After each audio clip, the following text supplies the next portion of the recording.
পরিষদ কেমন হবে বা কেমন হলো এটা হয়তো কালকে আলোচনা করা যাবে। তো আমি আজকের যে বিষয়টি বলি যে নির্বাচন পরবর্তী সবচেয়ে বড় যে প্রশ্ন উঠছে এবং বিতর্কের জায়গায় সবকিছুতে বিতর্ক থাকছে না একটা বিষয় নিয়ে, গণভোটের ক্ষেত্রে যে বিষয়টা এসছে যে আসলে বিএনপির পক্ষ থেকে যে সংবিধান সংস্কারের বিষয়গুলো কথা এসছে, বিএনপি চেয়ারম্যানকে জিজ্ঞাসা করা হয়েছিল যে সনদ বাস্তবায়নের বিষয়টা নিয়ে। তিনি বলেছেন যে আমাদের যেগুলো নোট অফ ডিসেন্ট নেই সেগুলো আমরা ধারাবাহিকভাবে করব, বাস্তবায়ন করব। এখন প্রশ্ন হলো বিএনপির নোট অফ ডিসেন্ট যেগুলোতে আছে সেগুলো বাদ দিলে জুলাই সনদ আসলে খুব বেশি ফলপ্রসূ সনদ হয় না।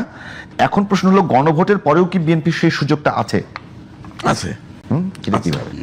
আমি বলছি যেগুলোতে অন্য দলের নোট অফ ডিসেন্ট আছে সেখানে নোট দেওয়া আছে, জুলাই সনদে নোট দেওয়া আছে যে ইশতেহারে এই ইস্যু যে দল আপত্তি দিল নোট অফ ডিসেন্ট, তারা যদি ইশতেহারে উল্লেখপূর্বক জয়লাভ করলে ব্যবস্থা নিতে পারবে, তারা তাদের ব্যবস্থা নিবে। সুতরাং উচ্চকক্ষ বরাবরই বলছে যে বিএনপি বলছে যে সিট বেসিসে হবে। আর জুলাই সনদে প্রধানমন্ত্রীর যে মেয়াদ সেখানে দুইটা সেখানে বিএনপির নেই, আপত্তি করে নাই। আর যদি বলছি উচ্চ কক্ষের বিষয়ে, হ্যাঁ উচ্চ অনেক জায়গায় সংখ্যানুপাতিক নিয়ে আমি বোঝার জন্য এরপর রাজ্যকে আমি আপনাকে, আমার কাছে আছে, আমি আপনাকে দেখাচ্ছি ডকুমেন্ট, তাহলে আপনি পরিষ্কার বুঝবেন, একদম পরিষ্কার। ওকে, হ্যাঁ আপনি দেখেন, আমি বলতেছি উচ্চ কক্ষ দেখেন। হ্যাঁ উচ্চ কক্ষ, এই যে উচ্চ কক্ষ গঠন, মূল কথা আছে 18 নম্বর অনুচ্ছেদে আছে, নিম্ন কক্ষের নির্বাচনে প্রাপ্ত ভোটের সংখ্যানুপাতিক প্রতিনিধিত্ব পদ্ধতিতে উচ্চ কক্ষের 100 জন সদস্য নির্বাচিত হবে। পাশে কি লেখা আছে? আচ্ছা, পাশে হলো সবগুলো দল, 24টি দল একমত। এরপরে আছে 7টি দল ও জোট নোট অফ ডিসেন্ট। তারপরে নোট হলো নোট দিছে এখানে। অবশ্য কোন রাজনৈতিক দল বা জোট তাদের নির্বাচনী ইশতেহারে উল্লেখপূর্বক যদি জনগণের ম্যান্ডেট লাভ করে তাহলে তারা সেই মতে ব্যবস্থা গ্রহণ করতে পারবে। ওখানে কি 21 নম্বর আছে? কোথায়? যারা নোট অফ ডিসেন্ট দিয়েছে, বুঝি নেই। নোট অফ ডিসেন্ট যে কজন দিয়েছে, তবে তো 21 নম্বর হলো বিএনপি নাকি? না, নোট অফ ডিসেন্ট হলো দলের নাম উল্লেখ করে না, কিন্তু 21 নম্বর আছে, নাম্বারের দল আছে, আপনি দেখেন নাই? কি বুঝি পাশে কতগুলো নাম্বার আছে না, এই যে 12 13 14। না, পরিশিষ্টের না নোট অফ ডিসেন্ট যা দিয়েছে কয়টি দল? 7টি দল। 7টি দল নাম্বার বলেন। 7টি দলের নাম উল্লেখ করেন। নাম্বার আছে এখানে, নাম্বার তো বুঝবেন না। এই যে পরিশিষ্টের ক্রমিক নম্বর 1 16 17 21 মানে বিএনপি আছে, বিএনপি আছে 21 মানে বিএনপি, এটা শেষের দিকে। আচ্ছা, তাহলে তার মানে তো ক্লিয়ার যে বিএনপি এবং আমি এই পর্যন্ত থাকি। তার মানে বিএনপি ওখানে নোট অফ ডিসেন্ট আছে এবং বিএনপি ইশতেহারে উল্লেখ করেছে যে তারা উচ্চকক্ষ সংখ্যানুপাতিক হারে করবে না। বিএনপি যেহেতু জয়লাভ করেছে, শুধু জয়লাভ করে নাই, ব্রুট মেজরিটি পেয়েছে, তারা পাওয়ার পরে এখন তাদের তো আর দায়বদ্ধতা নাই, এই জুলাই সনদ অনুযায়ী নাই, এটা তাদের ইচ্ছা। কারণ এখানে তো বলে দেওয়া হয়েছে নোটে যে ইশতেহারে দিছে, এবং যে সব জায়গায় নোট অফ ডিসেন্ট দিছে বিএনপি, প্রত্যেকটা আমি দেখছি প্রত্যেকটাতে এই উল্লেখ আছে এবং এইটা বলা আছে, নিয়ে যেতে পারবেন না, দেখেন। আমি নিয়ে যাবো, আপনার কি করবেন? না এই বই আমি, আচ্ছা এই বইটা আমার কাছে 10টা আছে, আপনারা দুজনকে 5টা দেওয়া হবে। চিন্তা করতে এবার কি আমি বলবো কিছু? বলেন প্লিজ।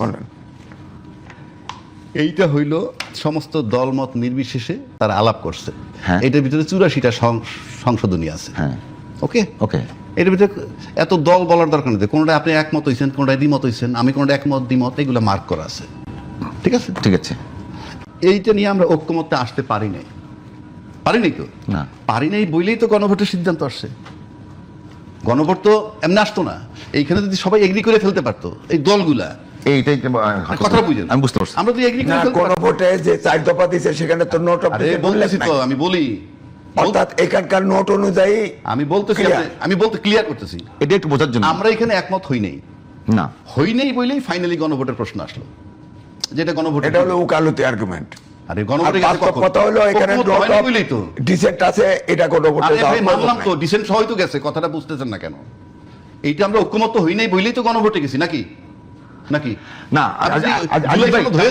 তাহলে গণভোটের দরকারটা কেন? গণভোটে যে কোনো ইস্যু, নর্মাল প্র্যাকটিস যেটা, আগে সংসদে যে কোনো আইন যদি ইম্পর্টেন্ট হয়, আলোচনা হয়, এটা পাস হলে না হলেও গণভোটে যেতে পারে। এটা জুলাই সনদ, এই যে আদেশ, এটা প্রেসিডেন্টের আদেশে 4 দফা করে দেওয়া হয়েছে। আমি কিন্তু বহুবার বলছি এই আদেশটা যেহেতু সংবিধান জীবিত, এই আদেশটা অবৈধ। ওনার কথাটা আমি বলছি, সুতরাং গণভোট অবৈধ। ঠিক আছে, গণভোট অবৈধ। দেখেন জাতীয় নির্বাচন কি রে, জাতীয় নির্বাচন বৈধ, গণভোট অনুযায়ী জাতীয় আচ্ছা, আমি শেষ করিনি। আপনি বলছেন এখন রাজাকে বলেন যে তাহলে গণভোট অবৈধ। আমরা একমত হইতে পারি নাই বলে গণভোটে গেছি। গণভোট কেউ চাইছে আগে নির্বাচনে, কেউ চাইছে একই দিনে, ফাইনালি একই দিনে হয়েছে। এই গণভোটে ভিতরে 4টা দফা আছে, ক খ গ ঘ। ওইটার ভিতরে কিন্তু 84টাই ঢুকানো, সব ঢুকানো আছে। এই 84টাই ঢুকানো হয়েছে, ভেরি সিম্পল, 84টা ঢুকানো আছে। ওকে ওকে, তাহলে আমি এখন গণভোট দিতে গেলাম, হ্যাঁ আর না,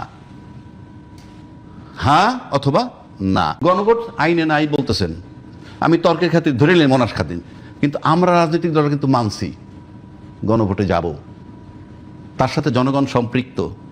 গণভোটে জনগণ গেছে, 4 কোটি 80 লক্ষ লোকে ভোট দিছে হায়ের পক্ষে, 2 কোটি 25 লাখ বিপক্ষে দিছে। তার মানে এটা আমরা সবাই মেনে নিছি, দল মত নির্বিশেষে। আপনি লিগ্যাল হোক ইললিগ্যাল হোক, আমরা মেনে নিছি। এবং তারেক রহমান সাহেব গণভোটের পক্ষে ভোট দিতে বলছেন। I am paying respect to him, salute জানাই তাকে। এবং এখন যদি বিএনপি যেভাবে বলছে, সেটা পরে আসি। এখন আপনি এই আর নোট অফ ডিসেন্ট নাই। গণভোট যখন হয়েছে, এখানে নোট অফ ডিসেন্ট, আপনি হয় গণভোট টাচ করলে এটার পক্ষে থাকবেন, টাচ না করলে অন্য কথা। এইবার আসেন দলীয় ম্যানিফেস্টো। তাদের একটা দলীয় ম্যানিফেস্টো দিছে।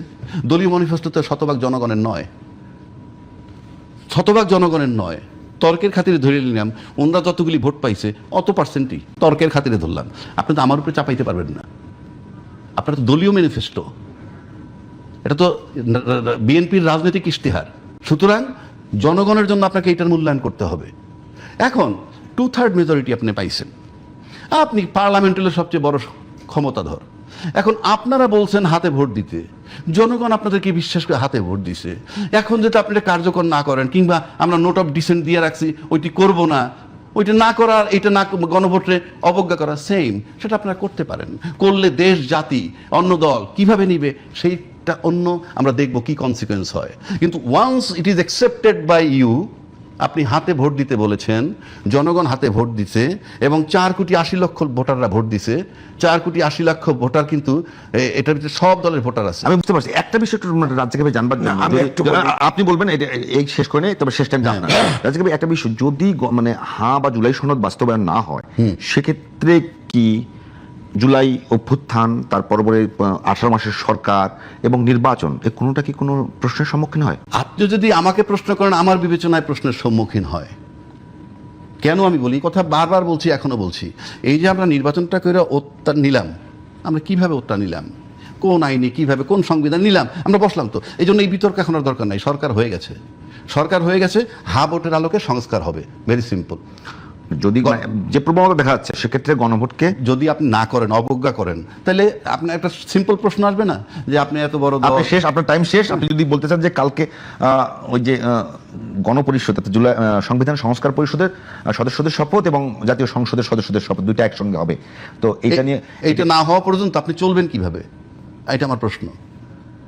আগের সংবিধান সংবিধানে তো জুলাই 2026 ফেব্রুয়ারিতে হয়তো নির্বাচনই নাই, এটাতে আছে। এটা সংস্কার আপনি ঢুকলেন, এই যে এখন আপনার গণপরিষদ হিসেবে কাজ করেন, কিংবা সংবিধান সংস্কার পরিষদ হিসেবে কাজ করেন, কইরা